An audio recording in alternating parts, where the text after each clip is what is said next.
అచ్చా ఓకే లేదు తెలుగు కావాలని ఎంతమంది ఉన్నారు ఓకే ఓకే రైట్ హిందీ కావాలని ఎంతమంది ఉన్నారు అంటే రెండు లాంగ్వేజ్ లో మనం మాట్లాడదాం ఓకే फर्स्ट हिंदी में स्टार्ट करता हूँ हर वर्ष की बात है इस वर्ष भी श्री रामनवमी शोभा यात्रा इस वर्ष 6 अप्रैल के दिन आ रही है मेरे मित्रों 6 अप्रैल यानी संडे ये हमारे लिए एक बहुत ही अच्छी बात है कि भगवान श्री रामचंद्र जी इस बार रविवार के दिन जन्म ले रहे हैं तो इस वर्ष और भी राम भक्त आने का अंदेशा है क्योंकि बहुत सारे जो जॉब करते हैं फैक्ट्रियों में हो या अलग अलग सेक्शन में हो तो उनको छुट्टी नहीं मिलती थी तो इस बार संडे रहने के कारण रविवार रहने के कारण बहुत बड़ी संख्या आने का भी अंदेशा है और जैसे अभी पवन जी ने आपको पहले ही बता दिया होगा जैसे पिछले रामनवमी शोभा यात्रा में हम वॉलंटियर थे हम लोग कार्यकर्ता के रूप में हम लोग एक राम भक्त एक सेवक के रूप में हम काम कर रहे थे कितने लोग थे पिछले वर्ष यानी हर वर्ष नए कार्यकर्ता ऐड होते जा रहे तो चलो जितने भी जो नए कार्यकर्ता ऐड हुए हैं उन सभी कार्यकर्ताओं को बस एक ही सूचना है 5 तारीख के दिन जैसे पवन जी 2 बजे बोले लेकिन हम लोग 12 बजे मिलने का प्रयत्न करेंगे 12 बजे आप आएंगे तो साथ में भोजन भी हम लोग करेंगे और पूरी व्यवस्था करेंगे जैसे 4 से 5 6 व्हीकल रहती है मूर्तियां रहती है प्रतिमाएं भगवान रामचंद्र जी की और दूसरी उन सभी को हम लोग ठहर कर सजाने का काम करेंगे और रात का भी भोजन साथ में ही होगा लेकिन सभी कार्यकर्ता 12 बजे ही आने का प्रयत्न करें यही सभी कार्यकर्ताओं से मेरा निवेदन है और हर बार मैं एक ही बात कहता हूँ आज हम हैं कल नहीं रहेंगे लेकिन ये शोभा यात्रा ऐसे ही चलती रहनी चाहिए लेकिन वो कब चलेगी जैसे आज हम कोई मंच नहीं बनाते और ना ही हम लोग चेयर डालते क्यों क्योंकि हम सब एक हैं इसलिए कल हम रहो या ना रहो या शोभा यात्रा प्रारंभ रहनी चाहिए क्यों क्योंकि आज भाग्यनगर की श्री रामनवमी शोभा यात्रा देखकर हर राज्य में बड़े ही धूमधाम से शोभा यात्रा प्रारंभ हुई है मुझे बिहार से बंगाल से आज तो नेपाल से मुझे कॉल आया कि भाई हम आपकी जैसी शोभा यात्रा हम लोग यहाँ पे प्रारंभ करें नेपाल में और बंगाल में प्रारंभ हो गया है बिहार में महाराष्ट्र में लगभग बहुत सारे क्षेत्रों में कर्नाटक में राजस्थान में बहुत सारे क्षेत्रों में हर राज्य में शोभा यात्रा प्रारंभ हो चुकी है तो ये जो श्रेय जाता है ना ये सब आप लोगों पर जाता है क्योंकि हर बार मैं क्या कहता हूँ यहाँ जो शोभा यात्रा जो निकलती है केवल एक व्यक्ति नहीं हम सब लोगों की शोभा यात्रा है इसलिए मैं हर बार सभी कार्यकर्ताओं को भी कहता हूँ सभी को हम इन्वाइट भी जो करते हैं ना हम सबकी बोलते ये जो शोभा यात्रा निकलती है हमारे राम भक्तों द्वारा निकलती है और ये हमारे पूरे कार्यकर्ता ही शोभा यात्रा निकालते हैं इसलिए एक व्यक्ति देखो कभी भी कुछ भी हो सकता है तो यहाँ शोभा यात्रा हमारे मंच पे जितने भी अधिकारी गण हैं उनको भी मैं आज बताना चाहूंगा रहो ना रहो कोई नहीं लेकिन ये शोभा यात्रा रहनी चाहिए ये शोभा यात्रा ऐसे ही कंटिन्यू रहनी चाहिए ये मैं हमारे अधिकारी गणों से प्रार्थना करना चाहूंगा साथ ही साथ जैसे इस शोभा यात्रा को जैसे पिछले शोभा यात्रा निकालने में भी परमिशन लास्ट मोमेंट में कैंसिल कर दिया गया था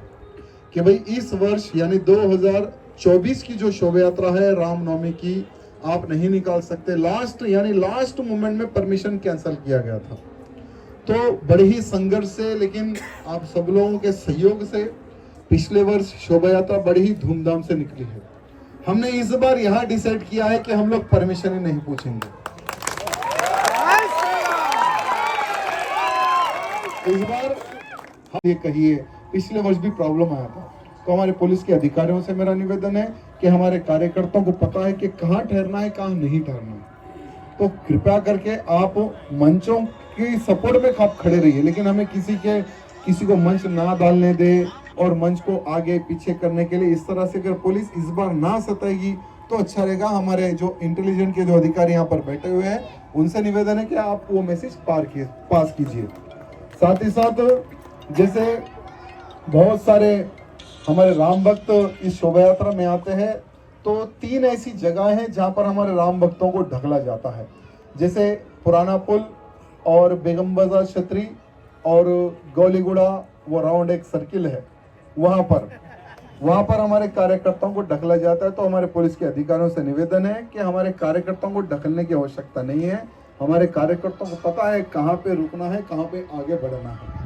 और जैसे पुलिस के अधिकारियों ने कहा कि जल्द से जल्द शोभा यात्रा को आप आगे निकालना है, तो हम तो तैयार हैं। हम तो हर वर्ष 11 बजे ही पूरा प्रोग्राम हम लोग रेडी करके रखते हैं, लेकिन बीच में कुछ लोग गाड़ी लगाकर खड़े हो जाते हैं। वो शोभा यात्रा निकलने के बाद में ही हमारी शोभा यात्रा को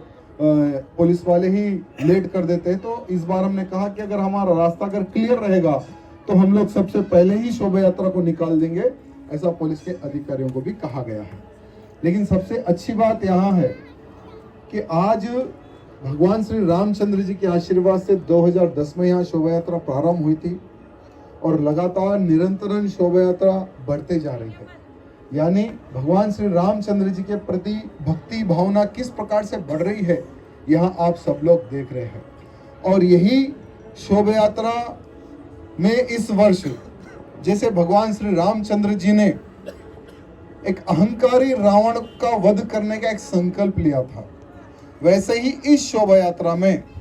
जितने भी जो राम भक्त रहेंगे, हम सबको मिलकर एक संकल्प लेना है। पहला संकल्प होगा कि संभाजी नगर में जैसे छत्रपति शिवाजी महाराज तो ऐसे एक शूरवीर थे, अगर शिवाजी ना होते तो आज भारत में कोई हिंदू ना होता। तो ऐसे हमारे छत्रपति शिवाजी महाराज के पुत्र संभाजी महाराज जी को 39 डेज तड़पा कर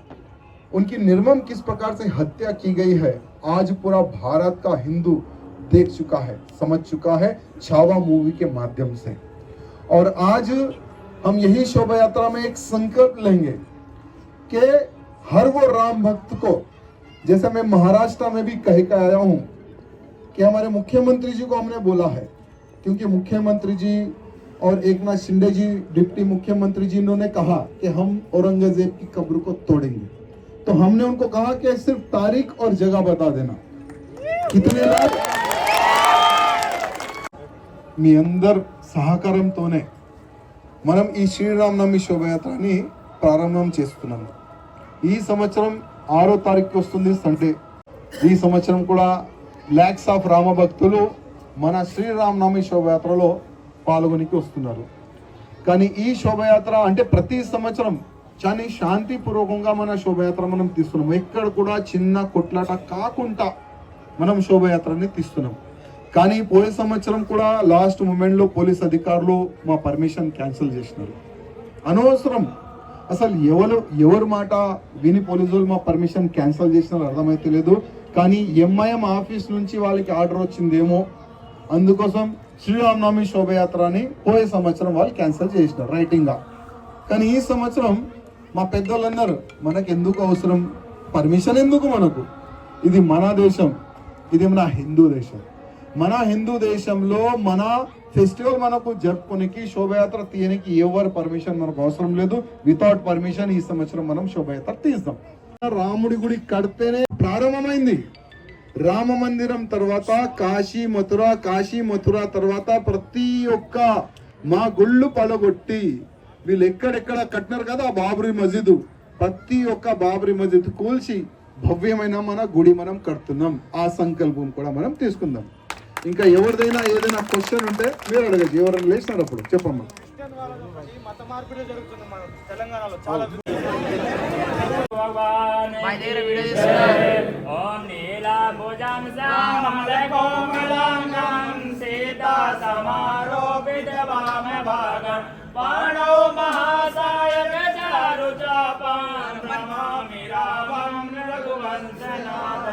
मनोजवं मारुततुल्यवेगं जितेन्द्रियं बुद्धिमतामरेजं वातात्मजं वानरयोधमुख्यं श्रीरामदूतं शरणं प्रपद्ये।